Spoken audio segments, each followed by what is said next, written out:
Tom Bland is the president of new Melbourne chamber choir called Polyphonic Voices. The 20-voice group, drawn from college and parish choirs around Melbourne, is directed by Michael Fulcher, the director of music at Christchurch, South Yarra. The Polyphonic Voices debut concert on Friday, May 16, will be a meditation on war, reflecting on the centenary of the start of World War I. So the idea is, the people that are in this choir, we kind of were in college choirs beforehand, so a lot of us from Trinity College Choir and Almond College Choir and Queen's, we've been through the great kind of tutelage that these places give us, in terms of music especially. The problem is when you leave those choirs, there's not necessarily an opportunity to all come together and just still make that music and have a lot of fun doing it. So the kind of idea we came to, especially meeting with Michael Fulcher, our artistic director, is to try and create these opportunities for singers and to create a really professional choir where people can essentially come together and sing this really great music that we have learnt so much about already, but kind of bring it in a concert format and start to bring it in slightly different ways. We're trying to think about doing music that people know really well, but flicking a switch and making them think about it in a slightly different way, whether it's just the format of the concert or the location of the concert or the way the music's put together in a theme. That's the kind of idea of it behind it. It's something that Michael Fulcher is really, really good at and really keen for. And we have such a great group of singers that have come together and seem to be loving it, so that's the main thing. Tom can say just as much as Marla does, with 6 voices or 6 parts. Okay. Our favourite bit tenors, by 23. And there is a huge, I suppose, the history that's there when we sing, obviously, Bach, Lutheran, so you've got that history that we all get exposed to, which is really interesting, actually, the way different composers in different periods and had different interpretations of the text and the music. And it's really great to be able to do it. But also, we've got that bedrock for us of the English choral tradition that we've been through in Australia, which we're lucky enough to have, that kind of keeps us all, ties it all together for us, I suppose. Yeah. And those of you, or those people who are following the translation will pick up, this is a new bit of word. Okay, so let's just go... So we actually only started the end of last year. We got people together. So we had a kind of a launch concert of sorts. The first time we sang together at Melbourne Recital Centre with Dr. Sue Cole had a lecture that we provided musical examples for. And I suppose that's where we kind of got a taste of how it was all coming together. So that was December last year, and since then we've put together a committee of people from the choristers and with Michael as our artistic director to start to put together. So it's probably been about 4 months so far, but it's learning things about setting it up in a professional standard, especially with my experience in business, I suppose, trying to make sure that we bring that across so that we set up a really professional choir that can therefore be a vessel to make something really musical, I suppose. It's that mixture of the business and the creative.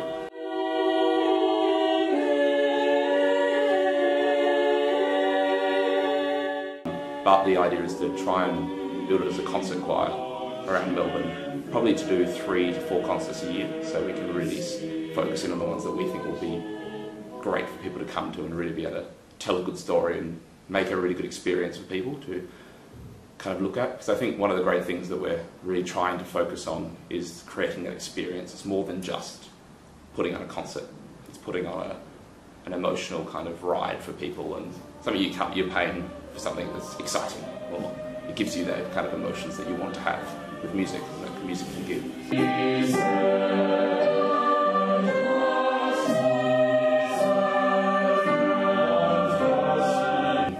Often when you're in a service and you hear the music, there is very much a place for it, but when you take it out and put it in a slightly different way, you can feel the emotion in even something slightly beyond, perhaps, or in a slightly different way to what you do when you're hearing it just as a communion motet or as an anthem.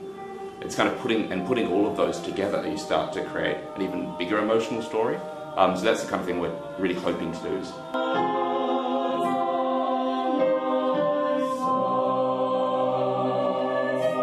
Our great experience is the Anglican church for us. All of our singers are all throughout Melbourne, so we have singers at St James, Old Cathedral, St Paul's, Trinity still, Queen's, Christchurch, South Yarra. There's people at St Peter's Eastern Hill.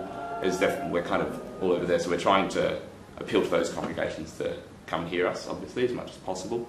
And the other audience we're really focusing on is students at the colleges because we are from there. So we're really hoping to get them along. And I suppose it's trying to get people along, even just to one concert to start, to let people hear this music that maybe they haven't never heard before, but they come with a few preconceptions about what it's going to be like.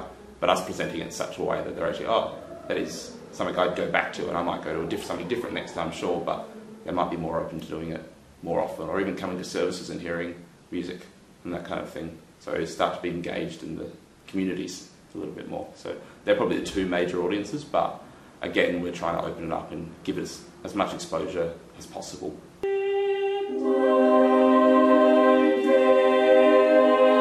Getting together with 20 different people that all sing in different styles and sing in different ways, it's coming together and making one sound, I suppose, and it's interpreting the text. For example, when you do a psalm chant, something as simple as just one of the psalms, and they put it to a chant, suddenly you have 20 people that are all singing this text and they're interpreting it all together, and you all have to sing in the same way and think about what you're singing, I suppose, because if you don't, it falls apart. So.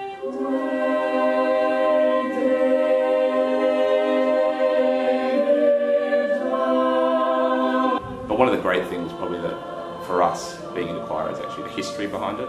I mean, our tradition goes back to 1100 kind of AD, the music of Gregorian chant and all that kind of thing. And it's a fact that you can sing. We went on tour with Trinity and we went to Leipzig and sang Bach in Bach's church to today's version of Bach's congregation. And that kind of historical significance, that you realise actually you're still producing music that people heard and worshipped to 300 years ago. I find that really, really fascinating and important too. You don't want this stuff to go away. It's a bedrock of music that you hear on the radios as well. I mean, you wouldn't hear pop music today without Bach, so it's kind of amazing to be able to be part of that history.